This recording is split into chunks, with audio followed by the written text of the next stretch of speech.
Good morning. This is Mika. So I just want to share a little tip with everyone.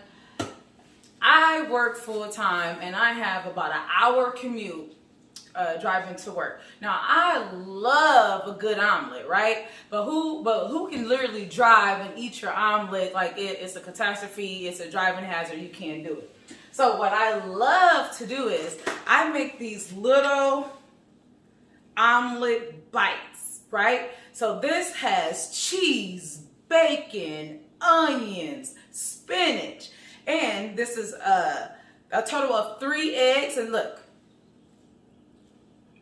absolutely delicious and portable. So stay tuned.